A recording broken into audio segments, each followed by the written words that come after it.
آخر میں جو بڑی اہم ترین بات ہے ڈاکٹر صاحب، اور وہ بات ایسی ہے، وہ قرب قیامت سے اس کی ریلیونس ہے، اور میں چاہتا ہوں کہ امام حسن عسکری علیہ السلام کی جب ہم بات کرتے ہیں شہادت کی، آپ کی شخصیت کی، تو آپ کی اولاد پاک میں ظاہر ہے 12ویں امام مہدی علیہ السلام کے ظہور کی نشانیاں، اور خاص طور پہ جو امت کی رہنمائی، یہ وصف ہے ائمہ اہل بیت کا۔ ہر دور میں امت کی کشتی کو جو پال لگایا، رہنمائی فرمائی، اور اب بھی جب لگائیں گے تو امام مہدی علیہ السلام لگائیں گے۔ امام حسن عسکری علیہ السلام، امام مہدی علیہ السلام، بتائیے۔ بسم اللہ الرحمن الرحیم۔ جی بالکل جنید بھائی، آپ نے بہت خوبصورت بات فرمائی۔ دیکھیں، ائمہ اہل بیت کا ہمیشہ سے یہ کردار رہا کہ ان کا مقصد بالکل حضور اکرم صلی اللہ تعالیٰ علیہ وسلم کے مطابق، یعنی آپ کا اسوہ حسنہ اور آپ کے اخلاق اعلیٰ کو مشعل راہ بنانا لوگوں کے لیے،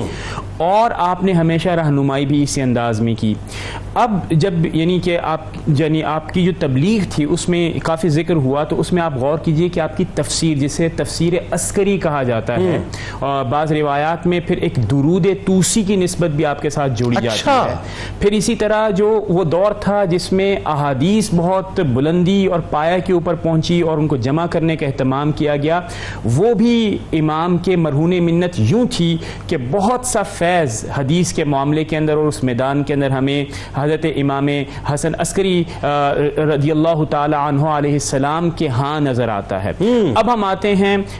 یعنی امام مہدی علیہ السلام کے حوالے سے کہ آپ کے حوالے سے کیا ہے، تو حضور پرنور حضرت محمد مصطفیٰ صلی اللہ تعالی علیہ وسلم نے ارشاد فرمایا کہ آپ میرے خاندان سے ہوں گے۔ مطلب یہ ہے کہ دوسری حدیث میں فرمایا کہ آپ کی حضرت فاطمہ رضی اللہ تعالی عنہا اور حضرت علی رضی اللہ تعالی عنہ کی اولاد سے ہوں گے۔ پھر فرمایا کہ یہ پھر ہماری امت کی رہنمائی کریں گے، اور رہنمائی کس انداز میں کریں گے کہ قرب قیامت آپ تشریف لائیں گے اور مشرق کی طرف سے آپ کا ظہور ہوگا، بعض روایات میں آپ مکے سے تشریف لائیں گے، اور حضرت عیسیٰ علیہ السلام کے ساتھ مل کر کفر و شرک اور جتنے بھی اس وقت فتنے ہوں گے، فساد ہوں گے، بے اعتدالیاں ہوں گی، ناانصافیاں ہوں گی، اس کے خلاف انصاف کے ساتھ جنگ کریں گے اور پوری دنیا کو انصاف سے بھرپور فرما دیں گے۔ اچھا، پھر اسی انداز میں اگر آپ غور کیجئے اور دیکھیے کہ یہ جو انداز ہے، یعنی امام مہدی رحمۃ اللہ، امام مہدی علیہ السلام کے حوالے سے، اس کو اگر آپ غور سے کریں تو آپ یہ دیکھیں کہ امت کی رہنمائی اس وقت بھی ائمہ اہل بیت کے حوالے سے، یعنی وہ دور جس کے اندر ہمیں ظلم، بربریت، اس کے ساتھ ناانصافی دنیا میں نظر آئے گی، اور جہاں کفر اور ظلم کے بہت بڑے بڑے مینار ہوں گے، ان کے خلاف علم جہاد کون بلند کرا ہے؟ امام مہدی علیہ السلام۔ تو یہ ہے ہمارا بنیادی طور پر عقیدہ امام مہدی کے حوالے سے۔ اور یعنی اس کا مطلب یہ ہوا کہ اس وقت بھی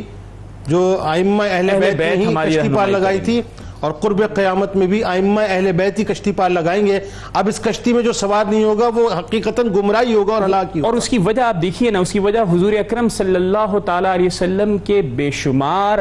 ارشادات جو کہ احادیث کی صورت میں اور مستند کتابوں میں، صحیح کتابوں میں موجود ہیں، تو بالکل وضاحت کے ساتھ اس حوالے سے بیان فرما دیا گیا کہ ائمہ اہل بیت کا کردار امت کے لیے ایک روشنی کے مینار کی طرح ہے، اس کو امت دیکھتی رہے گی تو اپنی جہالتیں ختم کرے گی۔